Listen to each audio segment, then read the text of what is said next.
Truly African.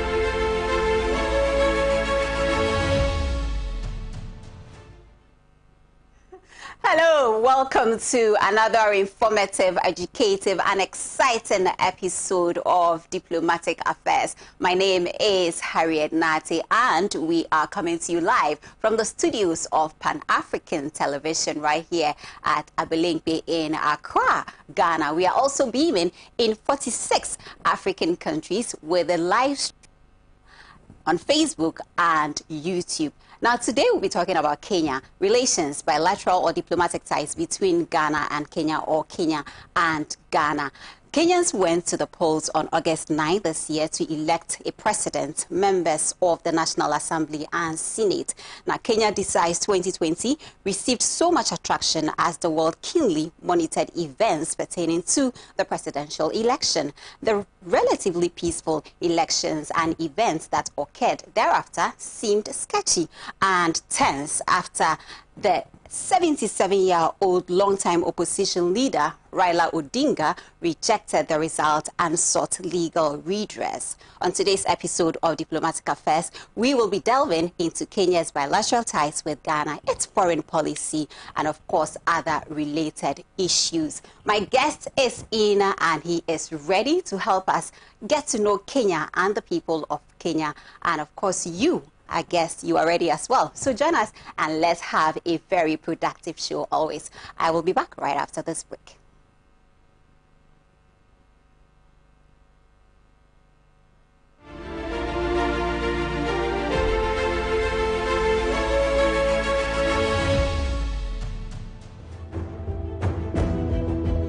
In previous seasons, he saw this. You are not allowed to hawk or preach in commercial vehicles. The perception in Ghana is abortion is illegal, and we don't follow up with the exceptions. The existence of the customary marriage is no prerequisite for the ordinance marriage. Yes. And now, are you ready for this? Some people express the fact that they don't go on leave with pride. Accumulated leave, like they term it, is illegal. Because in Ghana we don't have enough lawyers, and the accused can apply for bail where he has no lawyer. Knowing full well that you have an STI and you do not reveal that to the person and you have the sexual contact with the person, it is also part of domestic violence. Join the Law Express panel for relevant, informative and educative topics. It is clear that if the court grants bail, it is the registrar of the court that has the power to deal with execution of the bail. All matrimonial properties that are sold without the consent of the other party are actually null and void.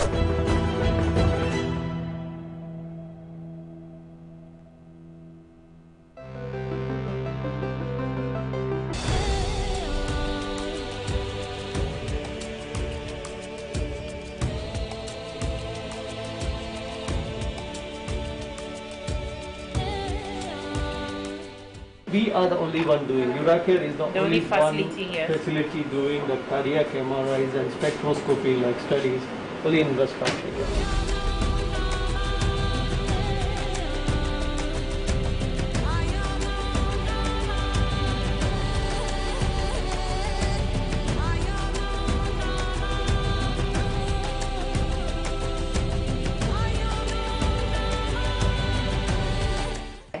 So we have basically all the medications we need for our patient, from cardiology, all the specialists, cardiology, gastroenterology, fertility, we have everything here.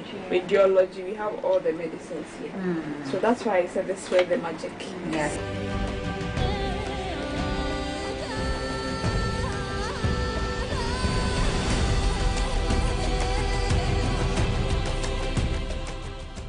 United is more like a one-stop shop. So if you come in, for most hospitals, you know that if you see a patient and the patient needs maybe an MRI or a CT scan, they would have to send the patient outside and do it. Because usually when I go out, I see a lot of ambulances back from other hospitals. But we don't experience that. We are fortunate that we are able to get all our patients in-house, do all the investigations that we do, whether laboratory, radiological, whether it's an echo, we do everything. If you need to be sent to cath lab, we do everything here.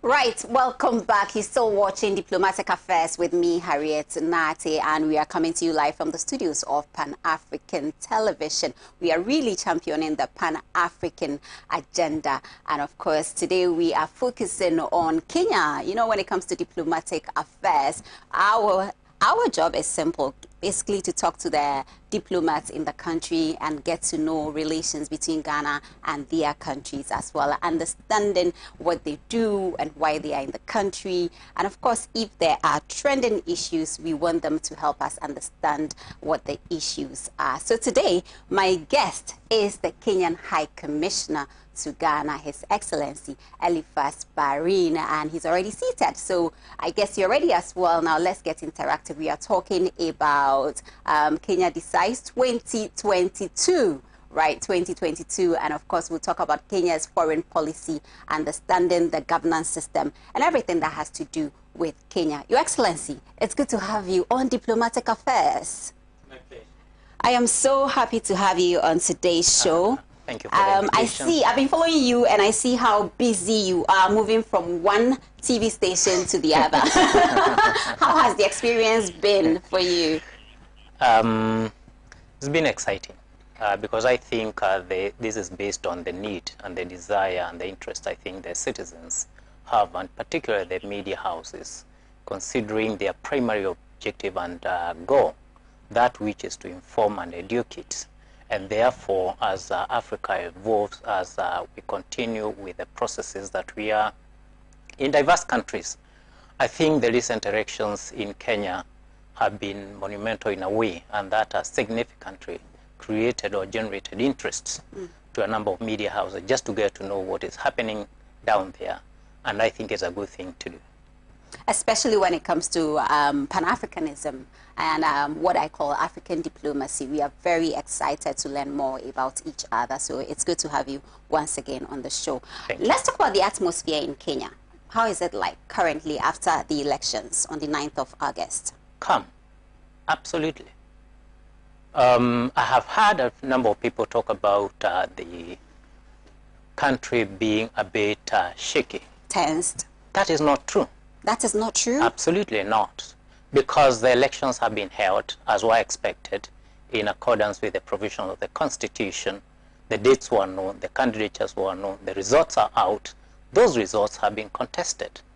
But it is not new, because the Constitution contemplates that there may be instances whereby the contestant might not agree with the results. What the contestants have done is to say, we have, one of the contestants has said, I don't agree with the outcome of the results, and therefore I'm seeking remedy. And the Constitution has provided for that. So it is a very good thing to do that we are now in court, and the court will make an adjudication about that matter. That's it. The citizens really have not much to do until that time that the court determines on what direction the country goes. Right, but we are learning about the murder of an officer. Is it one of the officers from the Electoral Commission? Is that true? I have read that in the news, in the papers, and I think that is a matter that is under investigations. Considering the distance we are at, I think it is premature for me to begin to comment on that. Very unfortunate indeed if that happened, and indeed if it happened as a result of his official role in the adjudication of the matter of electoral process. If that were the case, most unfortunate. Perhaps there could be other areas We also saw not just one, there was another one that was referred to. I do not know the veracity of the news that we are reading in the media, but I have also seen that that was as a result of a clot, and therefore was natural death. So really there are a lot of things that can be going around, and I think the best thing to do is to remain patient until that time the investigations are completed, and then we have credible, really what you can call credible outcome information about that. Right, yes. to share with us. Awesome, that's good. Congratulations on a peaceful elections, though. I would want us to understand the electoral process and the governance system of Kenya, just so we can appreciate this conversation. Thank you very much. Indeed, elections have been peaceful.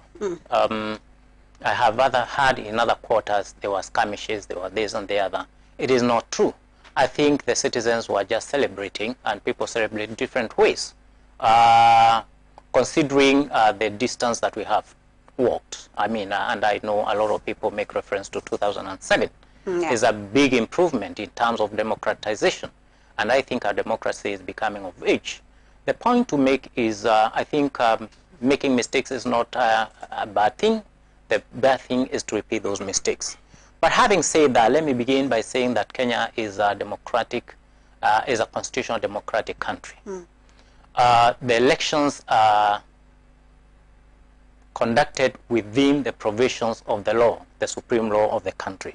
And what that does is, first of all, it is the spirit of the Constitution, which states that all sovereign power belongs to the people, and their will be determined either, that sovereignty will be exercised either directly or through their representatives that are democratically elected.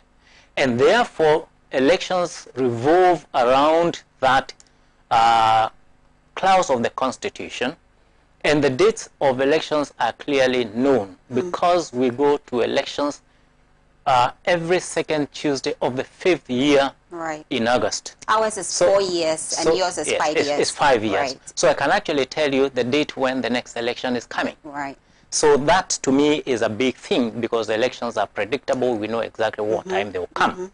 And let me also add that in the last, for the period that we have been independent, we have not missed a single election. This is our 13th election. I don't think there are very many that can count that they have had successive election without fail every time that elections are supposed to and are called. But in addition is the complexity of our elections. We are not just conducting one elections, we are doing 6 elections at a go. Okay. The first one, which of course is obvious, is presidential. Beneath the presidential, you have the Senate, because we have a parliament with 2 houses. You have then the member of National Assembly. You have at the other level, which you have the governors, because our governors are more or less like what you call here regions. We have 47 who are elected. 47? 47 governors. What's the population of Kenya before we continue? 53 million thereabout. Okay, Yeah, all right. yeah. And in terms of land size, it's just about 2 point something of Ghana, because Ghana is 41%, 42% of Kenya's land territory. So it's just about twice the size of Ghana in terms of geographical space. And then we have, of course, the dedicated seat for women to the National Assembly that we call the county women representative, 47 of them. Dedicated seats just only for women. Available just for to women.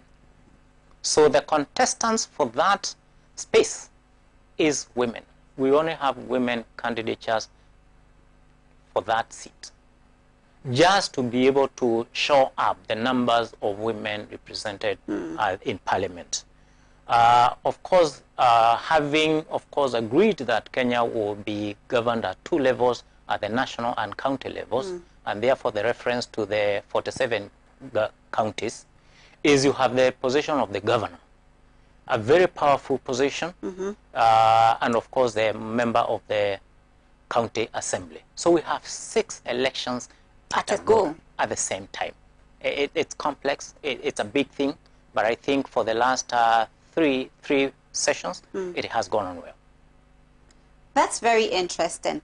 You mentioned, and now before I even go to veer off from understanding the governance system of Kenya, I would want us to talk about, you talked about the dedicated seats for women, and that's just women available who want to contest. And so how does that contribute to the national discourse regarding the development or in achieving the national, when it comes to agenda of the nation? How does that contribute to that particular development?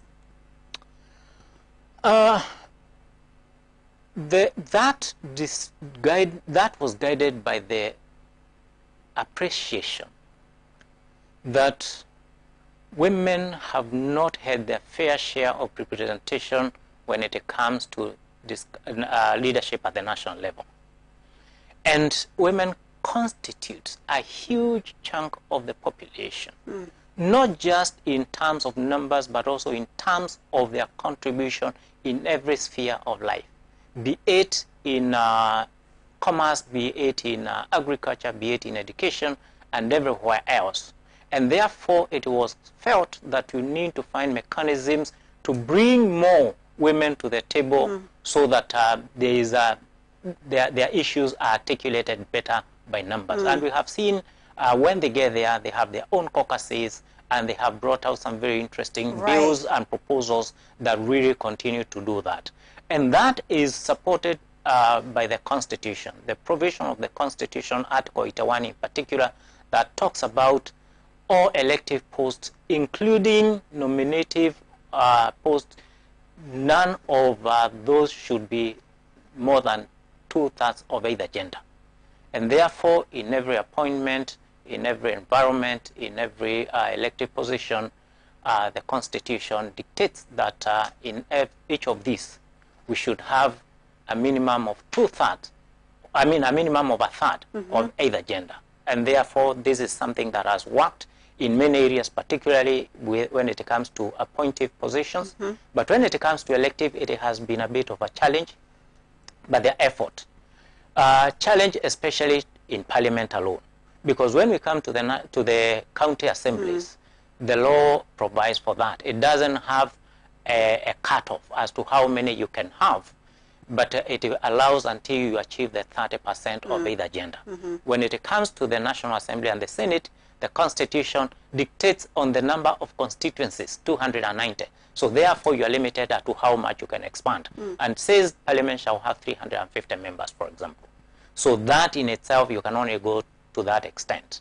But when it comes to the Senate, you also have dedicated 16 seats for nomination of women, and still that number could grow because you have 2 more for youth and 2 more for what we call differently abled persons. It could be either male or female, really depending on how the equation looks like. But coming to the 47 that is dedicated to the women, when elections are called, each county elects 1 female or 1 woman to Parliament to represent the county. That does not say that women are bad, because there is the principle of equality, that each of the citizens has equal rights, and therefore women contest, participate in the open space. But also there is this that is set aside for them, and therefore anybody competing for that position has by default to be a woman. All right.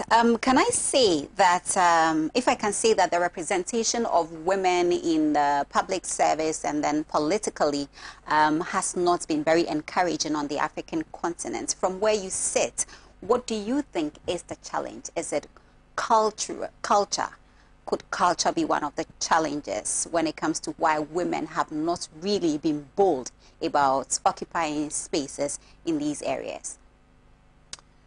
I'm not sure whether they are not bold, because I think women are incredibly brave people. I think it is a history that when you look at societies, if it has been patriarchal society, there is a history to it.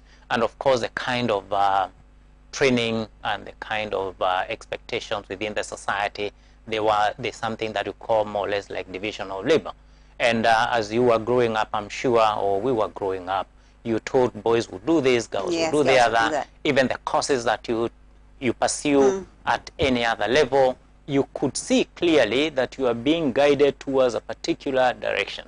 And politics, for example, was not one of those that, you know, girls were encouraged, particularly in the early stages. Yes, there are those too, but it was considered, particularly where I come from, a little bit more manly, and I think it has continued that. But that is not only the case in Africa alone. I would probably want to see what the statistics will generate, including in these other developed countries, because the truth is, I don't think there is really a balanced equation around that subject. Anyway, of course, there are a few countries, including the continent, where we have seen 50% plus, a majority being women.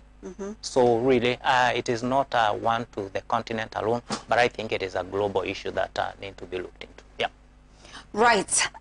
So then, let's just move away after dealing with the governance system and then the electoral process in Kenya. Let's shift our attention to Kenya's foreign policy, and we'll talk about Agenda 2030. Kenya's foreign policy has 5 pillars, so to speak. And those 5 pillars will be around peace, because we consider peace as a key ingredient in pushing our really agenda and just to make ourselves move forward. Then there's what we call the economic diplomacy, because we also realize that unless we are able to generate and build economies and be able to trade more, be able to industrialize, be able to attract foreign direct investment, and be able to create an enabling environment, we will be faced with challenges. Of course, there's a question of the diaspora, and diaspora is just not about remittance, it's also about tapping into their experiences and wealth and knowledge in many ways and making them contribute to the national discourse and development. We have matters environment, because environment is key for each one of us. I think it is true that unless environment is taken care, then all of us are in for a good surprise.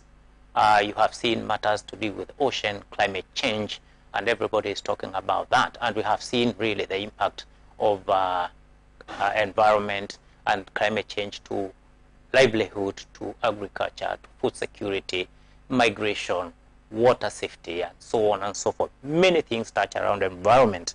And of course, the cultural diplomacy, because we think there are things that we need to bring back, and we need to begin to reclaim and also own that which we have. Of course, keep cultures that are progressive, cultures that are bringing value, and so on and so forth. If there are those that don't, then you give them away. And you're talking about issues to do with music, to do with food, to do with language, Kiswahili being among them, education, dress code, and everything else, so that we are not abandoning that which is ours and going for something that is identity, if you think about that. So we have those pillars as our pillars. How is Kenya faring in East Africa? It's one of the powerhouses.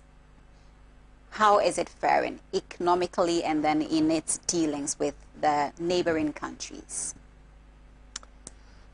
Kenya is a player and a partner with all the East African member countries, because we recognize that our prosperity is tied to the prosperity of all our neighbors and friends. And therefore, as we play our role, as we participate within the East African community itself, as we continue to encourage the membership into that, we want to grow together, and we want prosperity across the community itself, so that none is left behind, and therefore that will be able to grow wealth. And that is what we're saying when there is investment or there is prosperity in one of either the countries in East Africa, and in fact you can even say across the continent, it is wealth available to each one of us. And we need to see prosperity across East Africa, across the continent so that we have something to work with and we have something to trade with. We have wealth that can be able to redeem us of the shame that we have gone through, of poverty, of hunger, and so on and so forth. So Kenya does not take that posture that it is any better than any one of them, especially in terms of economics, but we are growing together. And we need to see this happen in terms of infrastructure, in terms of education, in terms of services, and in terms of peace in particular.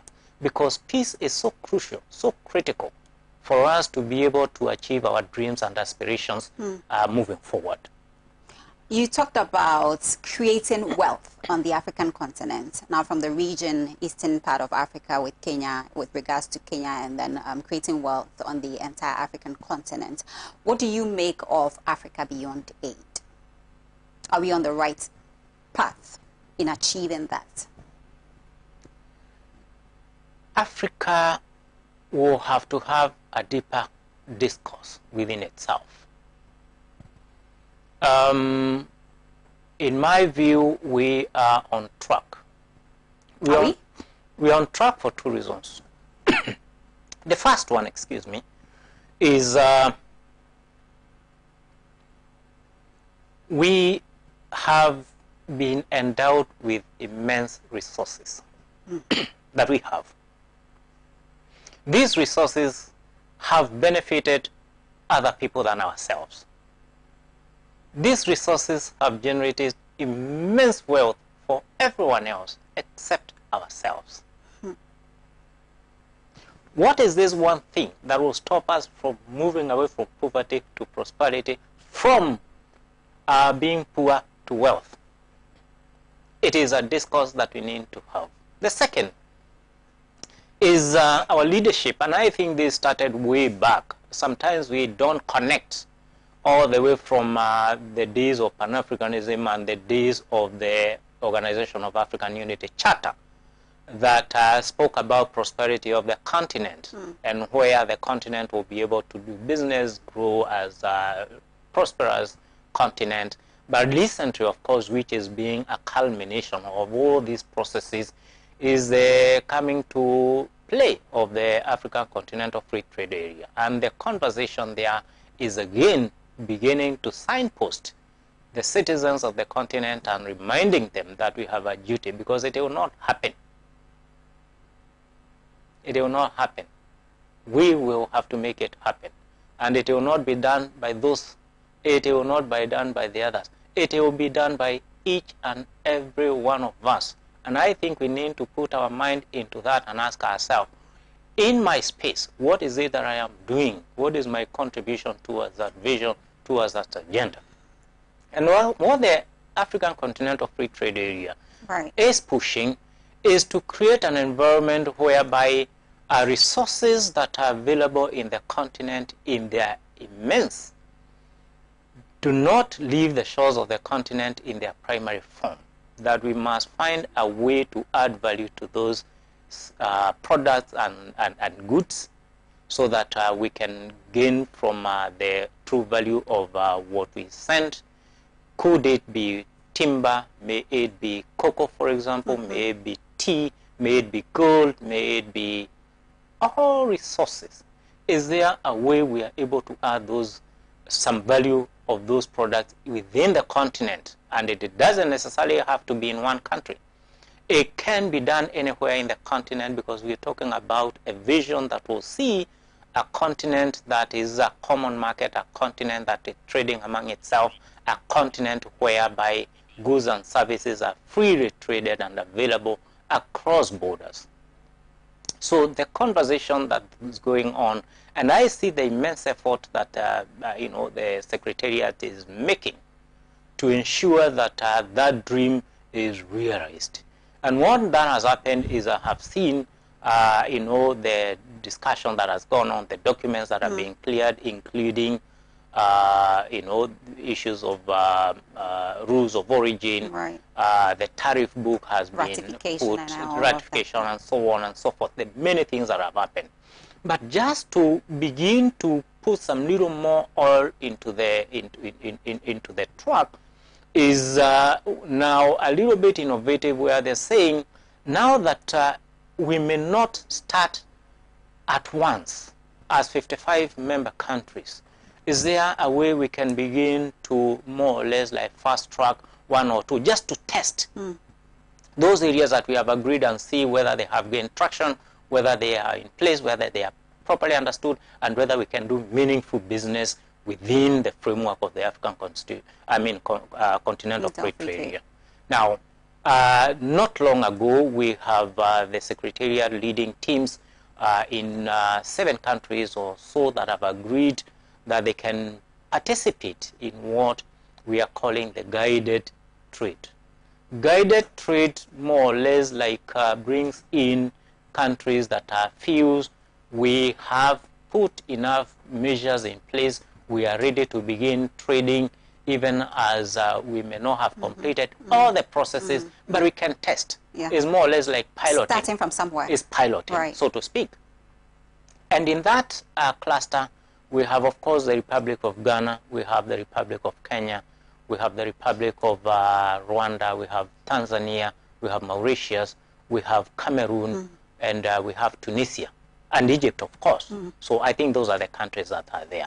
So we are expecting that after the initial trials, we will be able to see others joining in, and we'll be able to see more products, goods, and services. But what will be important is whether we will remain, and this is, I think, that has been said again, committed and faithful to what we have agreed, because it will not be of any service if goods come from elsewhere, they are repackaged, and they are distributed or sold in Africa as products of Africa.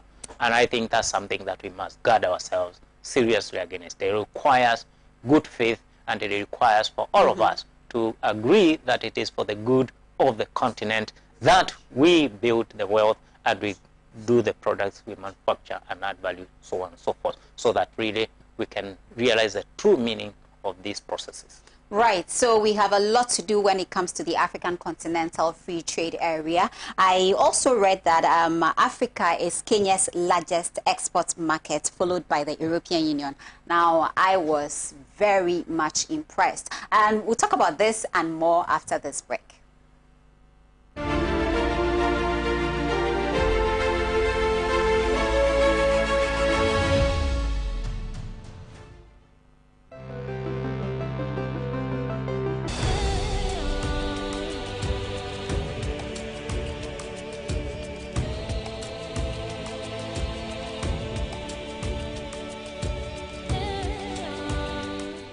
We are the only one doing. Euracare is the only facility facility doing the cardiac MRIs and spectroscopy like studies only in West Africa.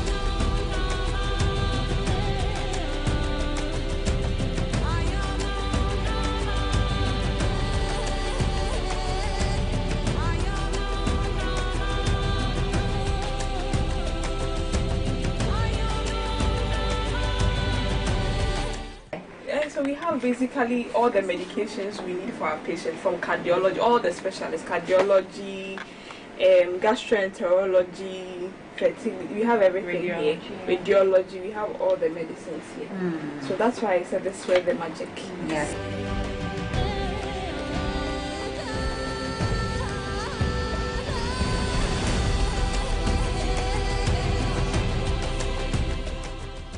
Euracare is more like a one-stop shop. So if you come in, for most hospitals, you know that if you see a patient and the patient needs maybe an MRI or a CT scan, they would have to send the patient outside and do it. Because usually when I go out, I see a lot of ambulances parked from other hospitals. But we don't experience that. We are fortunate that we are able to get all our patients in-house, do all the investigations that we do, whether laboratory, radiological, whether it's an echo, we do everything. If you need to be sent to cath lab, we do everything here.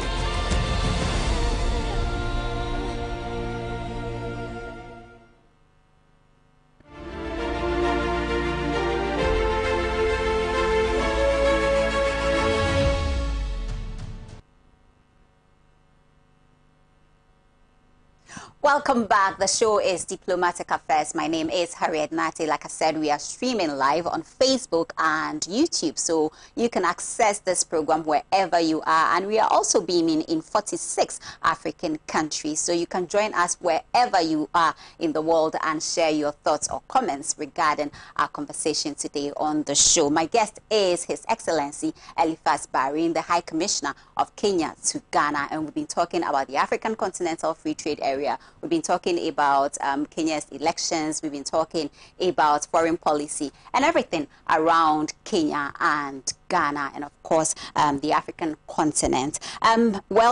So you were talking about the African Continental Free Trade Area, how crucial it is for the development of Africa. Talking of employment, talking of wealth creation on the African continent, and beginning to trade with each other. African countries trading with each other. I was so impressed when I read that Africa is Kenya's largest export market, followed by the European Union. Now, could you just break it down for us to understand how it works in this area? Because that's very much impressive. Thank you very much. Let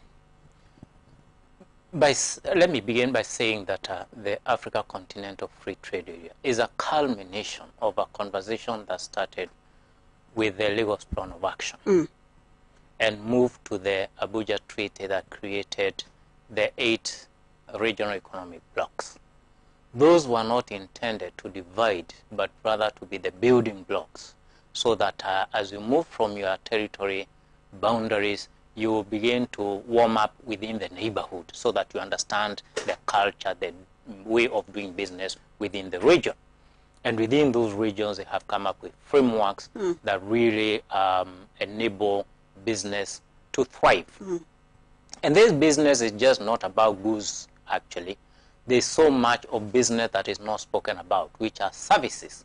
And these are crucial, because these are the ones also that brings in a lot of incomes to many others, but also is an affirmation that the continent has the human capital and resource that can move things within the continent. We don't necessarily have to depend on everybody else out there.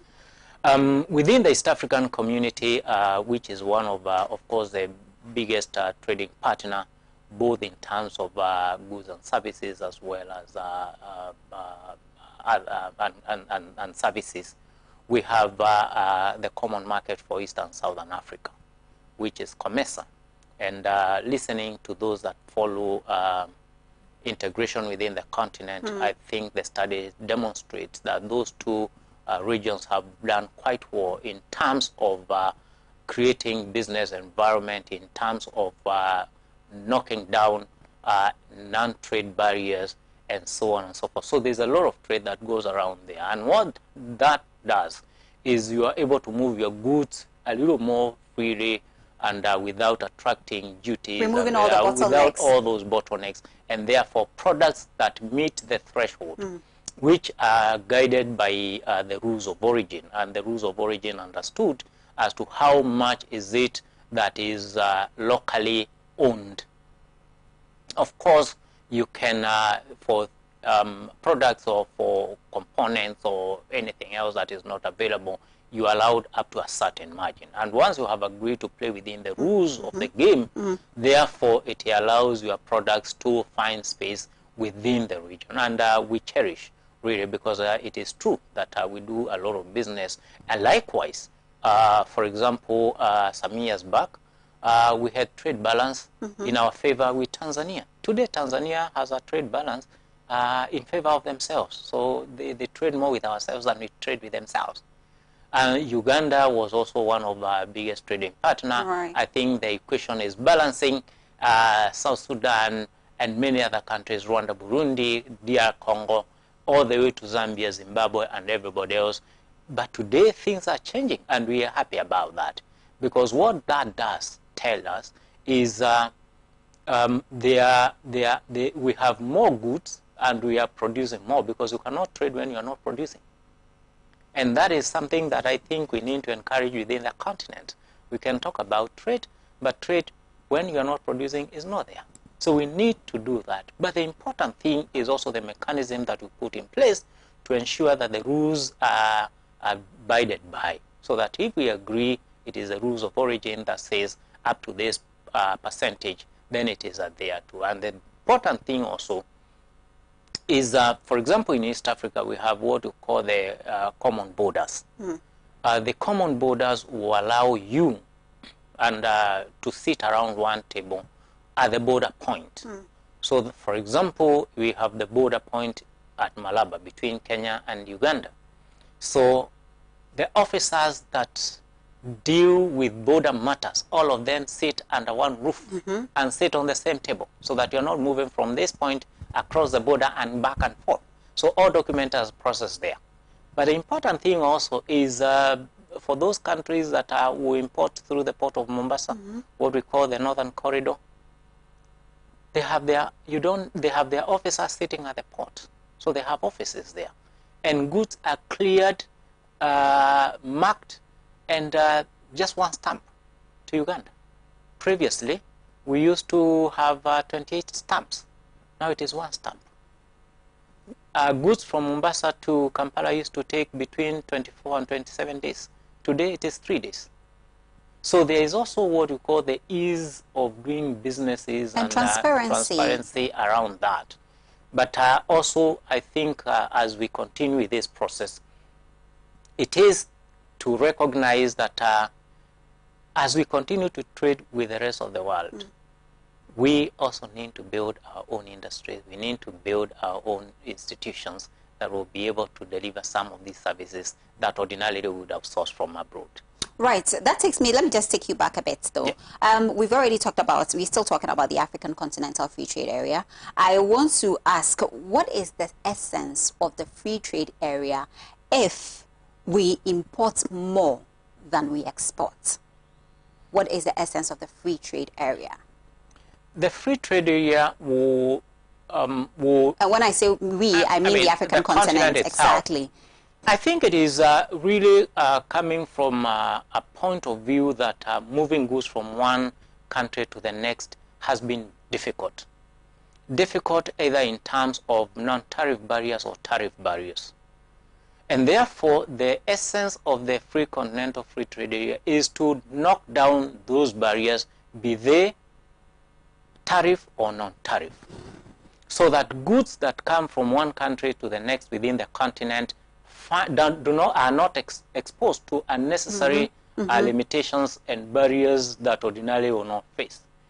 And we have had difficulties in movement of goods from one country to the next. The idea is to consider that as goods as having been manufactured in that other territory. So the whole idea is really to eliminate the challenges that we all confront in terms of moving products that have been manufactured or have been produced from one jurisdiction to the next within the continents, so that they are seen as African products. And since all of us have agreed that we are operating in this one space, that goods can freely move around that, in as far as they meet the threshold and the criteria and the guidelines that have been established. I think that's the essence of that, because previously you want to move products from one country to the next, and somewhere along the way there are barriers that are difficult to establish, and really goods don't move for whatever reasons. And therefore that is why now you have the tariff e-tariff book that has been established, so that whoever wants to trade to a particular country, you can log into the system and you know the kind of limitations or restrictions or duty, if there are any, to be paid way in advance, other than arriving at the border post, and you have difficulties around that. I think that's the whole idea. And also really, it is also to encourage and to be able to take ownership and tell ourselves that as a continent, really we have a duty, and it is our business to industrialize and to add value to the products that we do. Because a lot of products that we consume, almost quite a number of them, will leave the shores of the continent, go some other place, add value, they are shipped back at prices that 10 times, 15, 20 times, and no. And I know there are examples that we can talk about. For example, how much a kilo of coffee from Kenya, it goes to wherever, added value, and find its way into any country within the continent. What is the cost of that? How about if that product was actually added value in Kenya and shipped to the neighboring countries or any other place? And that could speak of any other country within the continent.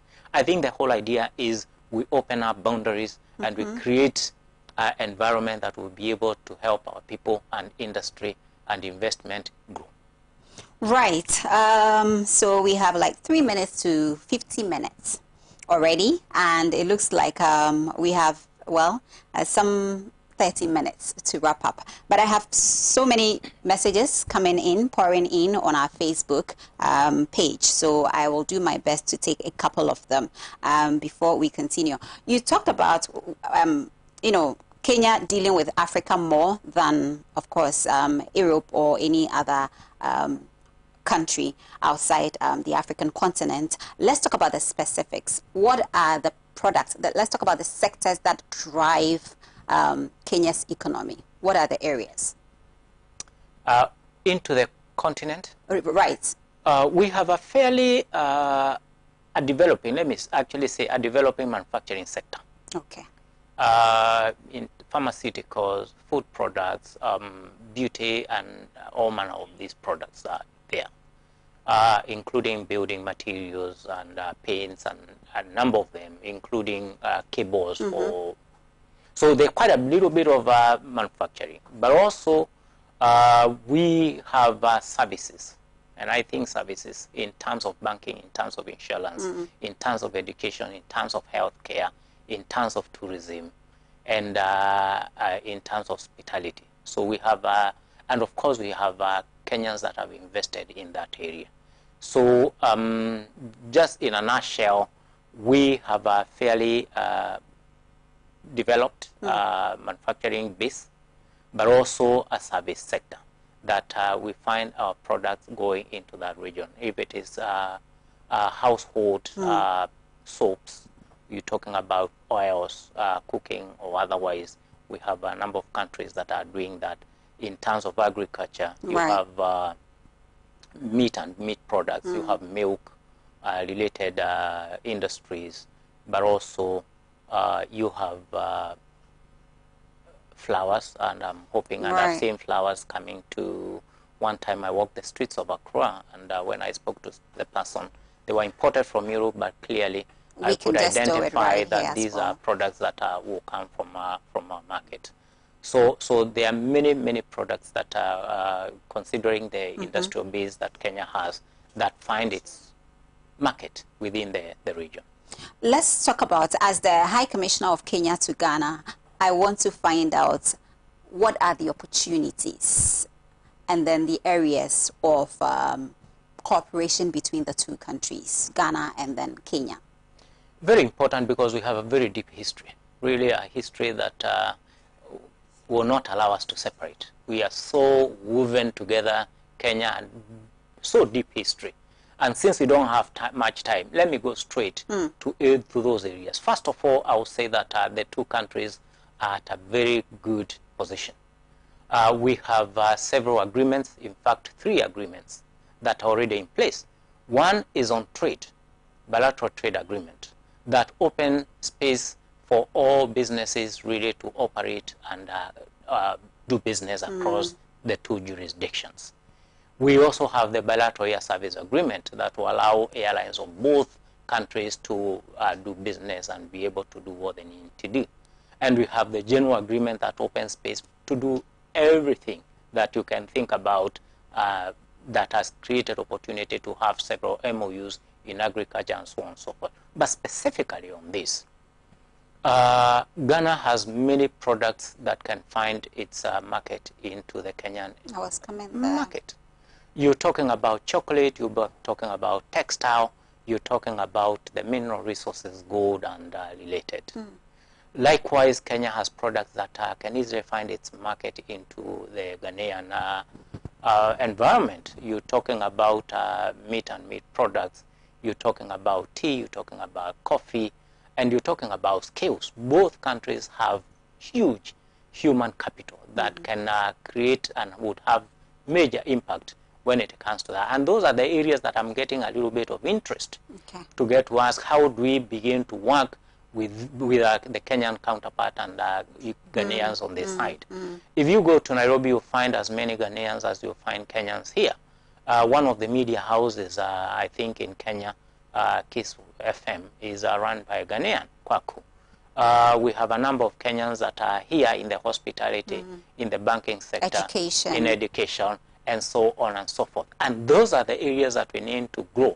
But importantly also is to ask, how do we harness the capital, the human resource, and natural resource that is in Ghana and the one that is in Kenya, so that we can begin to work together and realize that big thing that we're talking about. And that is what we're saying. It doesn't have to be a competition. It is what we are strong in or what we can bring on the table. It can be individually, or you can do joint ventures, or you can collaborate, and this is what we're talking about, so that you have products that can work with mine and push this agenda forward. This is what we are looking into, and we are hopeful and very committed to the process that we need to create that environment where there is movement of people, goods, and services across the continent.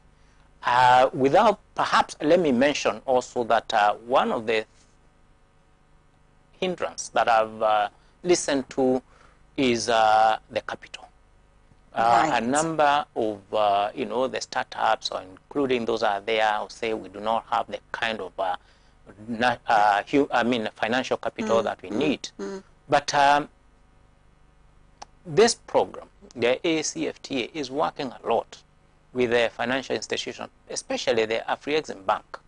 And there is resources around that. So I'm encouraging those that are listening to us to engage a little bit and find out where this, because huge amount of money is available. Obviously, it is not money that you wake up tomorrow morning and the processes and mechanisms, but there are supporting mechanisms for startup, for women, for men, for industry, for business community, to be able to plug into those resources, to be able to do business and be able to produce the product that will find resonance with the continent. It is just not the Afri-Exim Bank. I have been told the Equity Bank of Kenya has provided huge amount of money to be able to help the industry in the continent to be able to scale up and support them in order to be able to access money at an affordable rate. And I know recently there was a meeting of the African Development Bank here in Accra, and I think the conversation that was, how do we make access to capital more accessible and less painful, if you're talking about paying in terms of interest, so that you're not paying at 10-15%, but you bring it down to a level that you can be able to make money out of the money that you borrow. Right. That's so much said by the Kenyan High Commissioner to Ghana, His Excellency Eliphas Barine. I have lots of messages coming in from our Facebook, and so I will take just a couple because we don't have the luxury of time to read everything. This one says, Korea Donko, I hope I got your name right. It says, Pan-African TV News, a good work done for arts and music. Ghana, thanks to you all. Good one there. All right, thank you very much. And Mercy Ejaben says, insightful conversation. Thank you very much. And all right, so these are the ones that I can take for now because the rest are very lengthy, but we will find time to read it out, hopefully, when we are here again. Now, Your Excellency, before you go, you've said a lot when it comes to dealings between Kenya and Ghana. For me, that is the focus for this engagement, today's engagement. I want us to talk about whether the lack of visibility in terms of initiatives that would get the people, now I'm talking about the two countries, to know what they can offer each other, whether that's a problem or we need to look at different ways of getting them out there to know what is happening in these two countries, especially when it comes to Kenya and Ghana. It's a journey. All right. We will get there. It's a journey, and we will get there. Because looking at the structure of the continent, I think we have taken the route to remain within our regions a lot more, and focus a little much more with our colonialist, if you think about it, and in terms of course, what we call the traditional markets. And the traditional markets are markets within Europe, the developed world, Asia, and other places. For one reason or the other, for unexplained reasons that I may not have, is we didn't really pay a lot of attention into the African market. Perhaps because of the way the African continent was showcased, perhaps the way it was taken out to the market, that this is fragile, it is insecure, it is unstable, it is far distant, and perhaps is also poor. We have a lot of work to do. To me, all that doesn't carry water. Because the truth is, Africa is not poor. I don't think Africa is that distant. Yes, we have challenges in terms of infrastructure, especially when it comes to logistics, if you want to move goods from one place to the next. But it is also true, in terms of distance, the people that, the markets that we trade with are also distant, really. What do you make of, finally, now as you leave, I'll let you go after this one, we are wrapping up with that one. What do you make of the eco-currency on the African continent? Would that also go a long way to solve our problems as Africans? One currency on the African continent, especially if we are talking about a common market. I think it's the right thing, the right way to go. And when you look at the Agenda 2063, the vision is to have a common currency. Conversations has gone on, a lot of initiatives have been taken, we are on course. But I think we are finding a cure to that. Because as we speak, we have what we're calling the Pan-African Payment Settlement System, the PAPS. What PAPS says is you have a clearinghouse that will allow you to trade with your own currency without necessarily having to convert into the other. That is not a journey that I think will resonate with everybody, but I think it is something that we as a people of Africa need to support to the best of our ability to make it happen. Because we lose a lot of money in the course of these financial transactions. Converting from one currency to the next, back and forth. When you look at that, in fact, we lose almost 10%, if not more. And that is something that we don't need not to do. And therefore, if we are able to continue with the Pan-African Payment Settlement System, we can gradually grow to the African currency. But perhaps along the journey, it might not even be necessary. It may not even be necessary, because if the PAPS is working, it probably may not be completely necessary at some point. But let's cross the bridge when we get there. All right. So let's cross the bridge when we get there. Thank you very much, Your Excellency, for your time. I've really enjoyed this conversation. We've been doing this, you know, behind the scenes, and so I'm happy we could share this with our audience and then the African people as well. Thank you so much for coming, Your Excellency. Thank you very much. Right. So my guest, the Kenyan High Commissioner to Ghana, His Excellency Eliphas Barine, and he joined us on today's show, and we've had a very fruitful conversation. I hope you have been well informed and, of course, educated as well when it comes to dealings on the African continent with regards to Kenya and Ghana. So you know he's here, the High Commission is here. Anytime you need any information, please feel free to walk in, and his doors are always open, so he will assist in any way. Thank you so much for joining us. My name is Harriet, and I look forward to seeing you same time next week. Have a good weekend.